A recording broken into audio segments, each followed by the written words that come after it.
पहले आप जाति जनगणना कराइए और हर विभाग में कैटेगरी बना लीजिए, कितने परसेंट लोग संपन्न, कितने परसेंट नहीं। XYZ कोई भी हो सकता है, डायरेक्टली आप किसी का आरक्षण काटना वो गलत है। लेकिन सवाल तो यहाँ पे फिर भी यही बनता है कि जब कैटेगरी में अगर डिवाइड ही करा जा रहा है तो फिर विरोध क्यों है? विरोध किस चीज का हो रहा है? डायरेक्टली बन रहा है। अब डायरेक्टली 50% का आरक्षण खत्म करेंगे ना, ये तो डायरेक्टली होगा, खत्म होगा। नहीं, आरक्षण खत्म करने की बात तो किसी ने नहीं कैसे आप बताइए, उत्तर प्रदेश में 69,000 शिक्षक की भर्ती कैसे हो गई थी भाई? अब हाई कोर्ट ने कैसे उन पर रोक लगा दी और फिर कैसे 3 महीने बाद हो जाएगी? क्या रीजन बता उसका? मैं बताता हूँ 69,000 की भर्ती में क्या हुआ आपको मालूम? हाई कोर्ट ने क्या कहा है? उत्तर प्रदेश की जो आरक्षण नियमावली है वो केंद्र की आरक्षण नियमावली को ओवर रूल करती है। थोड़ा सा पढ़ा करिए, फैसले को आपने पढ़ा नहीं, आपने अखबार में पढ़ा और या चैनल में सुना। दरअसल जो 69,000 में जो भर्ती लोग हुए थे उनमें वो लोग जिन्होंने टीईटी की परीक्षा में आरक्षण का लाभ लिया था। केंद्र का नियमावली ये कहता है कि पूरी भर्ती प्रक्रिया में किसी स्तर पर अगर आपने आयु सीमा में छूट का लाभ लिया है, आपने अंकों में बाध्यता का लाभ लिया है, तब आपको मूल सूची में आरक्षण का लाभ। एक मिनट, क्या ये क्या घर पे हुई थी परीक्षाएं? ये सेंट्रल के हुई थी कि नहीं हुई थी? अगर हुई तो फिर कैसे गड़बड़ी हुई? गड़बड़ी नहीं हुई माने पर मैं वही करो, सुन लो मेरी बात को। तो फिर सुप्रीम कोर्ट ने क्यों संज्ञान लिया इसका? हाई कोर्ट ने क्यों संज्ञान लिया इसका? हाई कोर्ट ने संज्ञान नहीं लिया है। क्या लिया है? हाई कोर्ट में मुकदमे थे बहुत सारे, 4 साल से लंबित है। हाँ, बहुत सारे मुकदमे कायम किए थे लोगों ने। किस बेस पे? इसी बेस पर कि कुछ लोग जिन्होंने टीईटी की परीक्षा आरक्षण का लाभ लेकर पास की। सुन लीजिए मेरी बात को, टीईटी की परीक्षा, टीईटी जानते हैं? हाँ, आरक्षण का लाभ लेकर पास की, उसके बाद मुख्य परीक्षा में वो सामान्य श्रेणी की मेरिट में आ गए।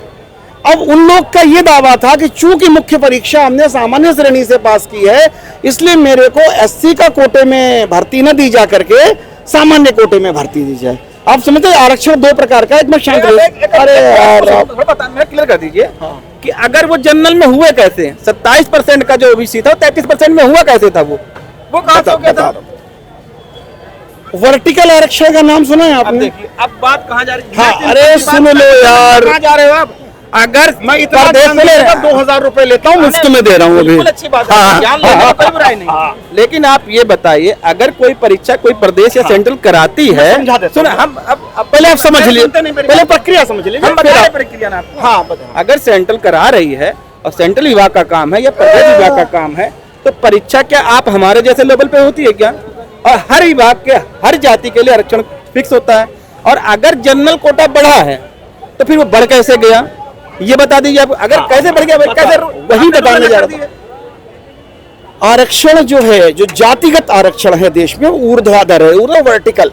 वर्टिकल का मतलब होता है जैसे 1 से 100 सीट, अब समझिएगा ध्यान से, 1 से 100 सीट है और 49.5% रिजर्वेशन है टोटल, राइट? अब 50.5% सीट खोली जाएगी, वो जनरल सीट नहीं है, उस सीट का नाम है open seat, open for all. उसमें जनरल भी अप्लाई करेगा, SC भी करेगा, ST भी करेगा, OBC करेगा, विकलांग करेगा, महिला करेगी, फ्रीडम फाइटर करेगा, जितने टाइप के कोटे हैं, ऑल पीपल्स विल अप्लाई। और अगर वो ओपन फॉर ऑल में सेलेक्ट होते हैं तो उनको श्रेणी का लाभ नहीं दिया जाएगा। अब जब वो 50.5 कोटा भर गया तो बोले ये ओपन फॉर ऑल कोटा बंद हो गया, इसमें SC गया, ST गया, OBC गया, जनरल गया, उसकी कोई गिनती नहीं है। अब खुल गया 27% का OBC कोटा। इसमें कौन भरेगा? केवल OBC जो नॉन क्रीमी लेयर है वो गया। अब फिर खुल गया 15% का SC कोटा। इसमें कौन भरेगा? जो SC कोटा जनरल की मेरिट में कॉम्पिटिट नहीं कर पाया, अपनी मेरिट में लड़ रहा है, वो इसमें आ गया। फिर खुल गया 7.5% का ST कोटा, जनरल ST कोटा। कौन सा ST? जो जनरल में कॉम्पिटिट नहीं कर पाया वो यहाँ लड़ रहा है, राइट? अब आइए आता है हॉरिजॉन्टल, क्षैतिज आरक्षण। ये दूसरे प्रकार का आरक्षण है। इसमें कौन लोग आते हैं? फ्रीडम फाइटर, महिला, फिजिकली हैंडीकैप, इनको दिया जाता है कहाँ? उसी 50.5% कोटे में काट करके। दूसरा जो EWS का कोटा है, इसको कहाँ दिया था? उसी क्षैतिज रूप से 50। ये व्यवस्था है। आपको 27 का 33 OBC कैसे हो? ऐसे हुआ। वो लोग जो जनरल की मेरिट में फाइट करके वहां सेलेक्ट हो गए और बाद में गिनती हुई क्योंकि फॉर्म तो उन्होंने भरा था अपनी कैटेगरी में। ठीक है, अगर फॉर्म उन्होंने भरे तो फिर ये परीक्षा कैसे उन्होंने पास करके दिखा दी हमको कि 27 वाले 33 पर चले गए वो। मैं समझा ही नहीं आपकी बात को। हाँ। बता दे, जो ओबीसी वाले जो थे उनका आरक्षण फिक्स था, ठीक है, तो जर्नल वालों का 15 से 18 कैसे हो गया था? 15 से 18 बिल्कुल। क्यों हुआ इस बात में? जनरल का 15 क्या आरक्षण जो था इनका, जनरल का कौन सा आरक्षण है? अरे एससी वालों का। अरे यार कैसी बात कर। अच्छा पानी वानी पी लो थोड़ा सा। अब पानी आपको पीने पड़ेगा ना पंडित जी।